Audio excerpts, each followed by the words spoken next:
this week's Exploring John's Gospel. We're going to be looking at John chapter 12, verses 20 to 36 this week. And it's not as well known, and particularly this week and next week, the section's not as well known as some of the ones we've already done, and certainly the ones that are coming up. And in a sense, you can therefore think of these two passages, so this week and next week, as being kind of like sinews or tendons that hold together the story of what's happening. Essentially, remember that it's given us the beginnings of thinking about Passover, that Passover was coming. It's put in our mind already the image of Jesus being the Passover lamb. It's put in our mind the concepts of life and how we deal with the understanding of life versus death. So all of those images are kind of now working itself. And in a sense, these two passages allow all those concepts, all those symbols and ideas to begin to percolate and to begin to understand. And so you need to see them a little bit like John is ruminating on what does it mean for Jesus to be what he is, to understand where that connection is, and who does it apply to. And that we're going to see that particularly in this passage today. So let's read this passage together from John chapter 12 and verses 20 to 36. Now there were some Greeks among those who went up to worship at the festival. They came to Philip, who was from Bethsaida in Galilee, with a request. "Sir," they said, "we would like to see Jesus." Jesus went to tell Andrew, and Andrew and Philip in turn told Jesus. Jesus replied, "The hour has come for the Son of Man to be glorified. Very truly I tell you, unless a grain of wheat falls to the ground and dies, it remains only a single seed. But if it dies, it produces many seeds. Anyone who loves their life will lose it, while anyone who hates their life in this world will keep it for eternal life. Whoever serves me must follow me, and where I am, my servant also will be. My Father will honor the one who serves me. Now my soul is troubled, and what shall I say? Father, save me from this hour? No, it was for this very reason I came to this hour. Father, glorify your name." Then a voice came from heaven. "I have glorified it, and will glorify it again." The crowd that was there and heard it said it had thundered. Others said an angel had spoken to him. Jesus said, "This voice was for your benefit, not mine. Now is the time for judgment on this world. Now the prince of this world will be driven out. And I, when I am lifted up from the earth, will draw all people to myself." He said this to show the kind of death he was going to die. The crowd spoke up. "We have heard from the law that the Messiah will remain forever. So how can you say the Son of Man must be lifted up? Who is this Son of Man?" Then Jesus told them, You are going to have the light just a little while longer. Walk while you have the light, before darkness overtakes you. Whoever walks in the dark does not know where they are going. Believe in the light while you have the light, so that you may become children of light. When he had finished speaking, Jesus left and hid himself from them. This is much more theological story. It's much more the theology for John than it is about the narrative or just the story that we can follow. What we're seeing here is Jesus grappling with what it means to actually go towards the cross. And in some ways, it replaces what in the other Gospels they have, where Jesus goes into the Garden of Gethsemane and prays that prayer of saying, "Let this cup pass from me." We don't see that in John's Gospel. We don't get that story. But in some ways, this story echoes that story that is in the other Gospels. And I think that by virtue of that, we need to see some of the emotion that's here, some of the frustration within Jesus, some of also the anticipation of the humiliation and the suffering that is coming towards him in terms of the cross. And so what I'd like us to do is to spend some time reflecting on that, reflecting on what stands out for you in terms of this passage? What is interesting? What's touching your emotion? What's touching your heart and your mind as you read? So let's spend some time just thinking about this passage and sharing that with each other.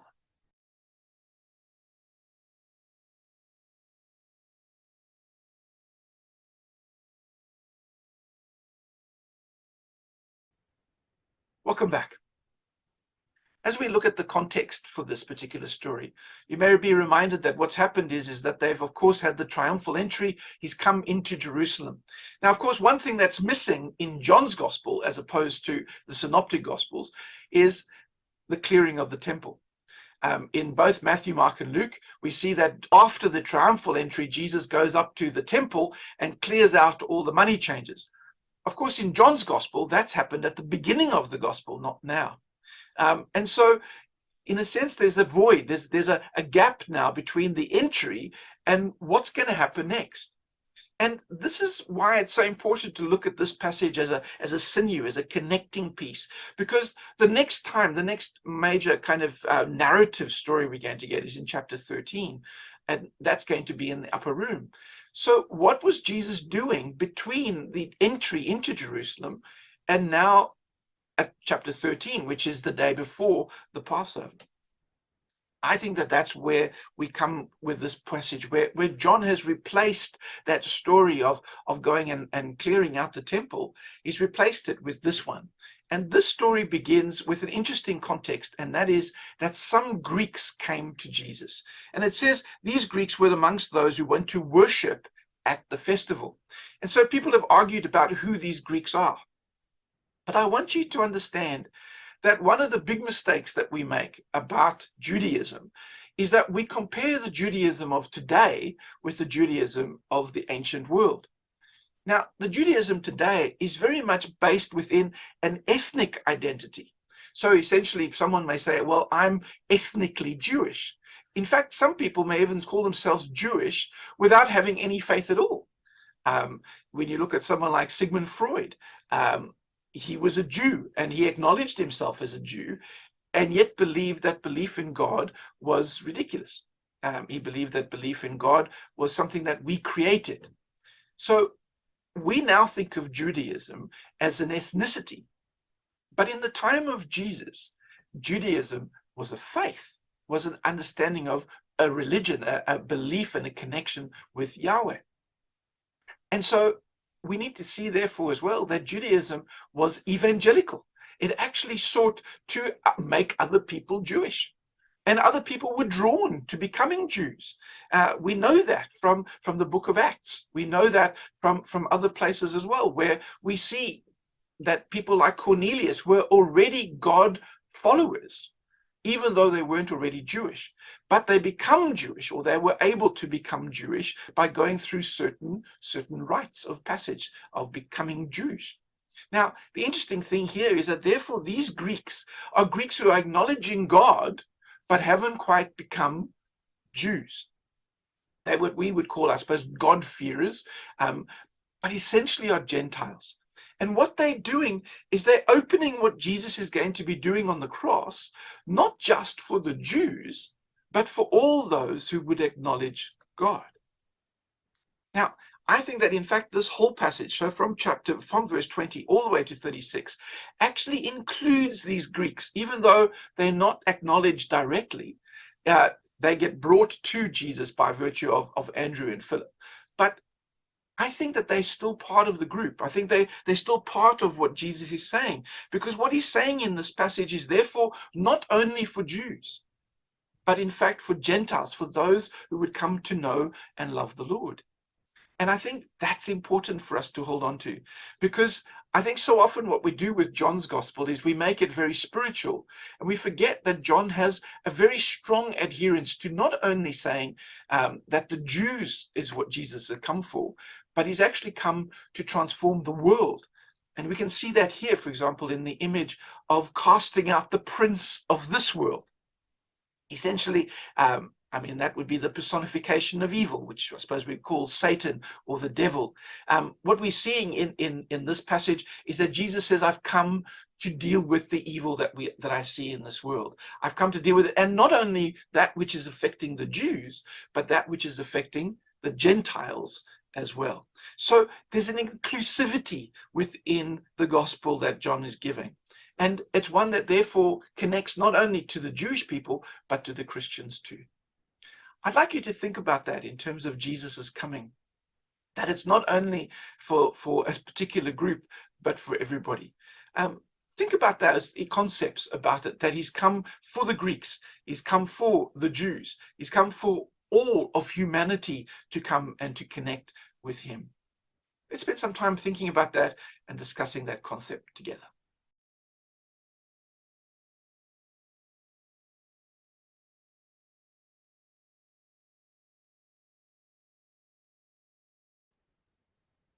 Welcome back.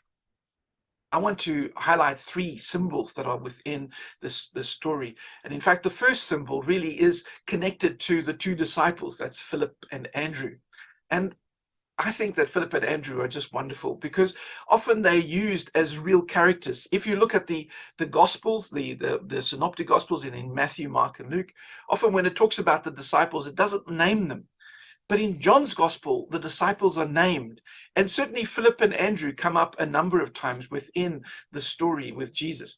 The first time, of course, we meet Andrew is when he actually comes and brings his brother Peter to come to Jesus. He's the one who brings him. When we look at Philip, he does the same thing, but this time with Nathanael. Again, a story that's only in John's Gospel. Later on in the story of the feeding of the 5,000, it's interesting that Jesus uses Philip as a test case in some ways, where he looks at all these people and says, all these people need something to eat. And he looks at Philip and says, get them something to eat. And Philip's response is, what? I mean, a year's wages wouldn't be able to feed everybody. And yet it's then Andrew who brings the boy with his lunch. With these 5 loaves and these 2 fish. And it's kind of interesting how these two guys constantly get played in that role of bringing people to the Lord. They don't know what to do. They don't even know what Jesus is going to do about it. They don't actually have any answers, but they know that Jesus does. And I think that's a wonderful image that we get from this story about Philip and Andrew. These Greeks come to Philip, and we don't know why they came to Philip. Maybe because he was Greek speaking, maybe because he had a Greek name. And in fact, both him and Andrew have Greek names. And so maybe that's why they choose them to come to. We don't know. But I think that it's not actually about their background. I think it's about the fact that they become a symbol. They become a type of those who will bring people to the Lord. They don't know what Jesus is going to do. They don't know what the answer might be, but they do know that the answer is embodied in Jesus. And by bringing people to Jesus, those people will find the answers that they seek. The second image is that of the grain of wheat. And I love this agricultural image that's there that Jesus gives, because it's one that in fact everybody in that environment would have understood, that you have to take the seed, the wheat kernel, and you sow it, and of course it then changes, it transforms from being a kernel of wheat into the plant, and of course the plant then gets ahead and you then have multiple kernels within it. And so it's an amazing image, of a parable image of what we need to do, that unless we give up something, unless there's a sense of sacrifice within that in fact we don't get the opportunity for growth and for development. And sometimes it means that we have to give up even our lives. And that's, of course, what he's going to talk about later on. And I'm going to get closer to that in when we look at the going deeper and the concepts that come through it. But that image of growth, that growth comes through transformation. It's only as the seed transforms itself into a plant that, in fact, it has the opportunity to become that which it was intended to be. It's a wonderful image of growth and of change, but of course change that comes with pain, that comes with transformation, and that's never an easy thing. It's never a painless thing. The third image is that of the Son of Man, and this is one which John really likes, because remember that all the way through John has been trying to tell us that Jesus is the Son of God. And we see it so clearly in the passages that we've been doing, that he's the Son of God. He's the Son of God. He's been there right from the beginning.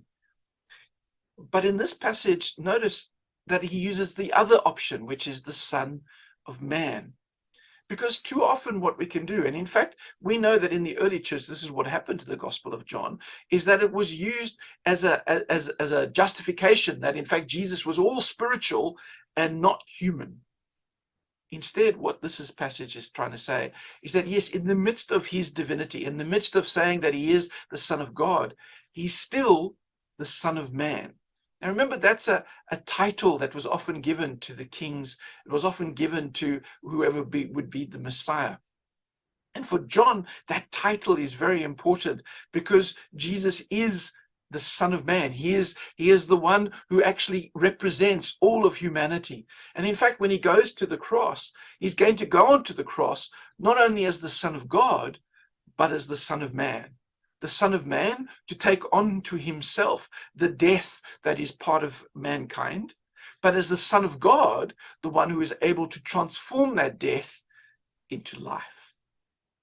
So I'd like you to discuss those three concepts, or those three symbols, as we look at them, and to actually work through those three symbols. The one is the symbol of Philip and Andrew, of bringing people to the Lord, even though we don't quite know what the Lord's going to do. How are we at that? Are we Philip and Andrew? Or in fact, are we just like the other disciples, a bit clueless and not knowing what to do and not seeking to reach out? Reminding ourselves that like that grain of wheat, unless it dies, unless it gives up some of its claim to itself, unless it's transformed, it's not able to then become the multitude, become the harvest that we can see. And in the same way, as possibly that's why we see the church declining in the West, is because we've become so concerned to maintain what we've got that we're not prepared to die to what we've got so that we can actually be more fruitful in where we do for the world. And lastly, the Son of Man. What does it mean for us that God actually, or that Jesus rather, embodies our humanity? And by embodying our humanity, he actually is really a representative then for all of us as humans, Greeks and Gentiles. Let's discuss that for a bit.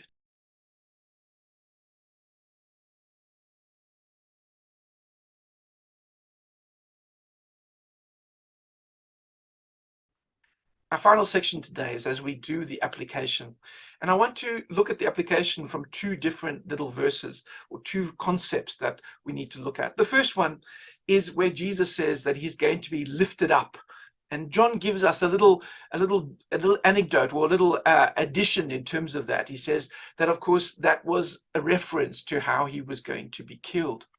And of course, being lifted up, therefore, is a reference to crucifixion, that he'd be lifted up on the cross.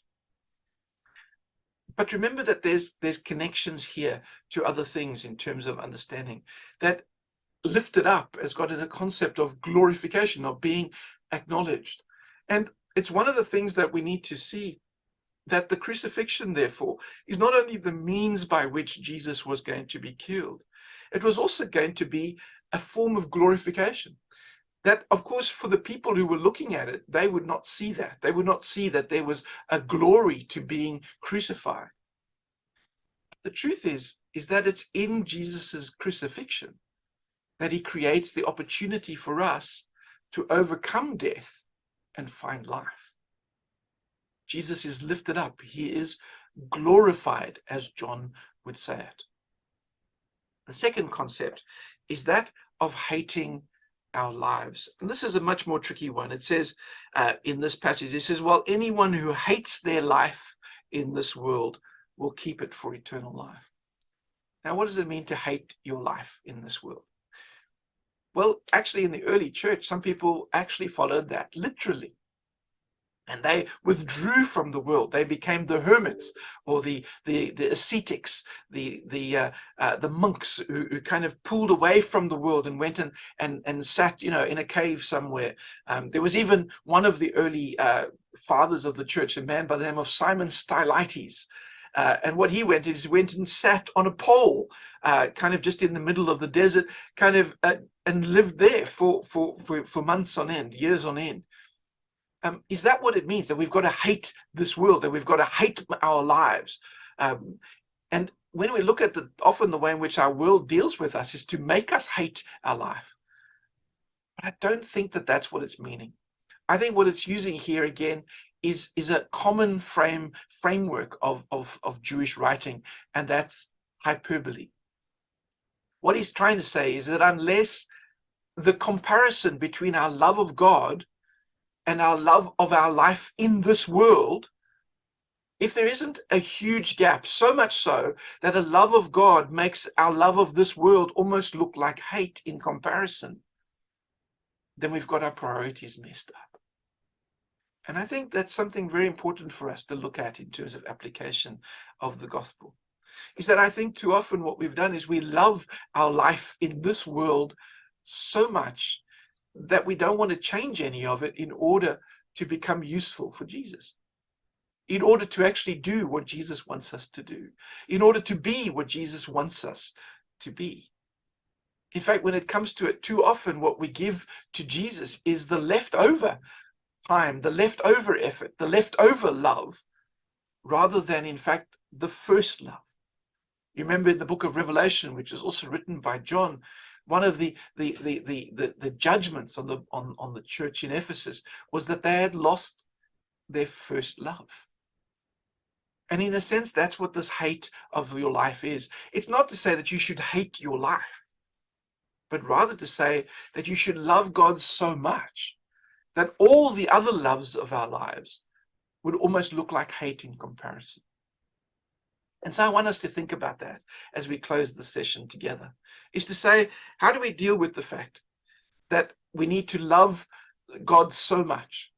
How do we do that?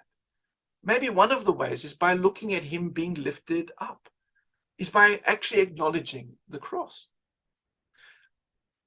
As a Protestant, one of the big things has been the reality of actually moving away from what we used to call crucifixes, where, of course, we've got the cross and the body still on the crucifix. Of course, for many of those, that's a theological reality, is that we say that Jesus isn't on the cross, he's risen. But I found that actually acknowledging some crucifixes, and I've been around the world and I've seen some of them, that the one thing that the crucifix does do, though, is it reminds us of Jesus' sacrifice for us, and therefore our response to that sacrifice, the way in which we should respond. If we're going to love God more than all the other loves of our lives, what does that mean in practice for us?